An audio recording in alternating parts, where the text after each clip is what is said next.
I was just at a Google PSO event in New York, and they have this new diagram, which is a subway map. So it starts with the main trunk and it splits off into network, application, and policy. But it begins with infrastructure, because without that, nothing else can actually have a life, right? So the idea of not using infrastructure as code seems old school. Maybe that's the right way to put it. It does, yeah, it does. Today we're talking about infrastructure as code as a trend in DevOps.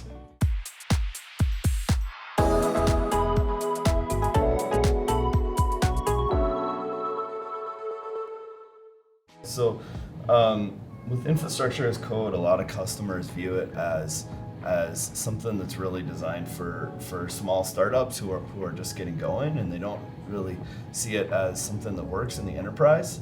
Maybe that's it. It has this sort of superhero complex that goes with it, where an individual is able to develop the infrastructure as code from the ground up all the way through the app stack, and it doesn't really work in a team approach. So they view it maybe more as a deployment script methodology. Versus what you're thinking about, you're saying. Right.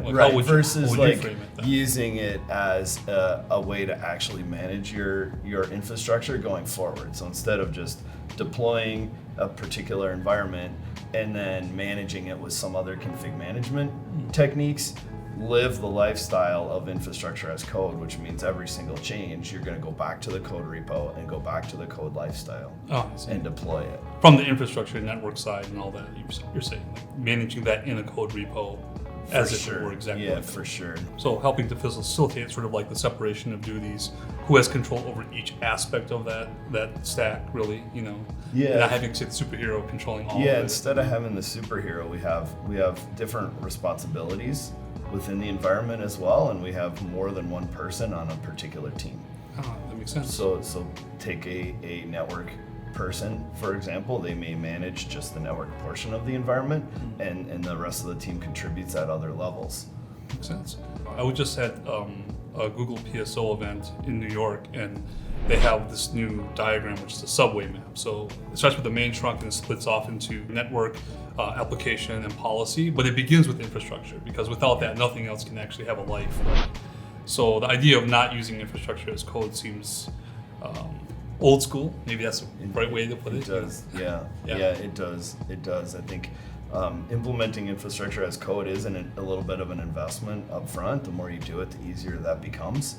And we all have our habits to go back to, pressing buttons or maybe running command line utilities to manage an environment, and it's sort of in an ad hoc manner and not very controlled. And the other benefit we get out of infrastructure as code is we can rebuild the environment as we need to. Could be part of our DR plan, could be a part of our duplication plan, like if we need numerous dev environments, for sure, or lower tiers to go along with production. I think, and you and I differ slightly on how the different ways we think about implementing infrastructure as code, because I think you think of things in a very holistic manner where, and this is kind of new, the policy as code wraps around it, so you can have a little more free form in terms of ability for developers to stand up their resources. And I like more front end, where we control, let's say, a self-service or ticketed UI type of, so we control it on the front end rather than the back end. For sure. Yeah. I mean, I think that's maybe a next phase for infrastructure as code. So we have legacy IT that is struggling to understand how they work in a cloud environment. And so if they think in terms of policies, eventually the software stacks will get to the point when we can allow self-service to happen throughout the organization, and our central IT controls is able to control the policies and say what's allowed and what isn't allowed, and then the users can commit code to the pipeline. If it's allowed, cool, goes through, everything's fine. But if we find something, like let's just say we have a policy that says no buckets should be open to the outside, like we could have our pipeline reject that change and push it back if it violates the policy. See, my way of thinking is let's just not let them ever do that up front, Right, yeah, absolutely. And there's a couple different ways to implement that, right? We know the policy as code software is getting better. It's kind of emerging at this point.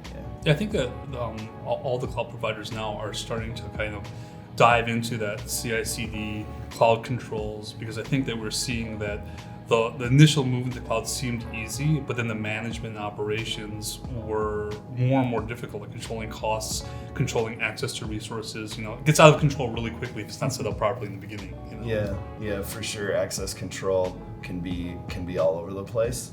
So that's actually the easiest spot to get started with infrastructure as code, is simply provisioning things like projects and IAM roles and managing who has access to what.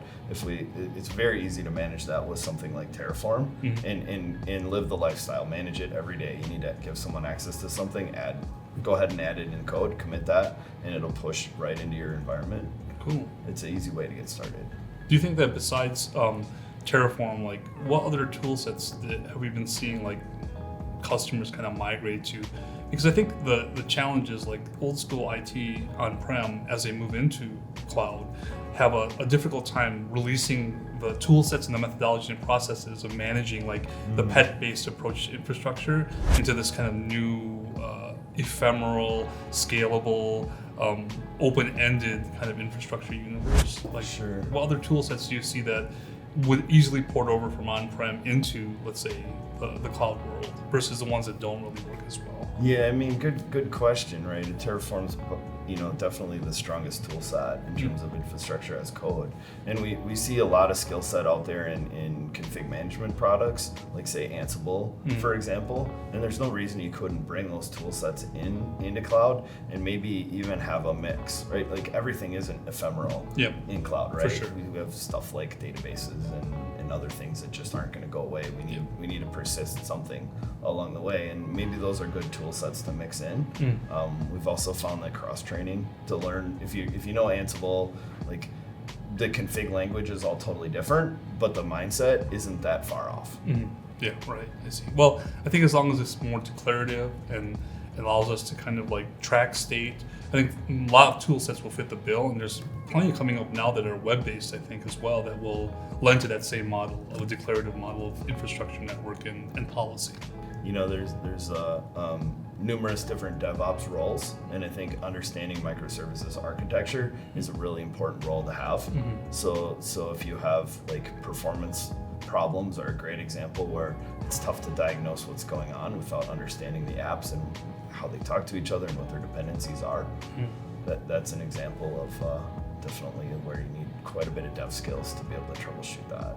Where do you think like serverless and things that are kind of moving a little more into the future, where do you think that plays in terms of like infrastructure as code or even infrastructure kind of concepts? Sure. Yeah, I mean, it kind of is. We need to use infrastructure as code to set up the plumbing in order for the pipelines to be deployed, right? So we don't manage as much stuff with infrastructure as code, but it still needs to exist in order for things to work.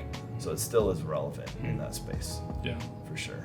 Well, do you think that like in terms of a policy as code or maybe even infrastructure in general as code, let's organizations control like costs more so? Because I know like the primary or chief complaint is that like it's easy to lift and shift VMs over, but then there's no inherent process or model to manage or see or be visible to how much things will cost. How do we manage that better with infrastructure as code? Yeah, I mean, good question.